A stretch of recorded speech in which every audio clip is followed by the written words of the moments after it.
Pandian store new promo. Pandian ரொம்பவே feel பண்ணிட்டு இருக்காங்க. கோமதி சமாதானப்படுத்திட்டு இருக்காங்க.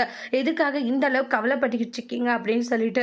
நான் எந்த அளவுக்கு அவங்க மேல நம்பிக்கை வச்சேன். ஆனா வச்ச நம்பிக்கை எல்லாமே கோமதி இப்படி அவங்க சுக்குநூறா உடைச்சிட்டாங்களேன்றாங்க. அதெல்லாம் ஒண்ணும் இல்லைங்க. கவலைப்படாதீங்க. இப்போ என்ன ஆயிடுச்சு பாத்தியா? பணத்தை அவங்க லோன் போட்டு வாங்கியிருக்கான். ஆனா அது ஒரு வாரத்தை கூட நம்ம கிட்ட சொல்லல. சொன்னா என்ன ஆயிருக்கும் சொல்லுன்றாங்க. ஏதாச்சும் பண்ணியிருப்பாங்களா? இல்ல இல்ல, ஒரு வார்த்தை இப்படிதான் வாங்கியிருக்கேன்னு சொல்றதுல போய் என்ன ஆயிருக்கும்ன்றாங்க. சரிங்க, நம்ம ஏதாச்சும் கோவப்பட்டு ஏதாச்சும் சொல்லுங்கன்னு கூட சொல்லி நினைச்சிருக்கலாம்ல. அதெல்லாம் ஒண்ணு இல்லைன்றாங்க. இங்க பாரு, நீ ஒண்ணு இல்லைன்னு சொல்ற, ஆனா இது எனக்கு ரொம்ப கஷ்டமா இருக்கு அப்படின்ட்டு ரொம்ப எமோஷனலா ஃபீல் பண்ணிட்டு இருக்காங்க பாண்டியன். அவங்க நம்ம எவ்வளவு கஷ்டப்பட்டு வளர்த்தி ஆளாக்குறோம். ஆனா நம்ம கிட்டே இப்படி மூணாவது ஆளுங்க மாதிரி இந்த விஷயத்த மறைச்சிட்டாங்கன்னு நினைக்கும் போது மனசுக்கு ரொம்ப கஷ்டமா இருக்கு கோமதி அப்படின்ட்டு ரொம்ப எமோஷனலா ஃபீல் பண்ணிட்டு இருக்காங்க. ஏங்க, இதெல்லாம் ஒரு விஷயமே இல்லைங்க, எல்லாம் சரியாகிடும். இதை நினைச்சு நீங்க இந்த அளவு வரி பண்ணிட்டு இருக்கீங்க, அதெல்லாம் ஒண்ணு இல்லைன்னு சமாதானப்படுத்துறாங்க.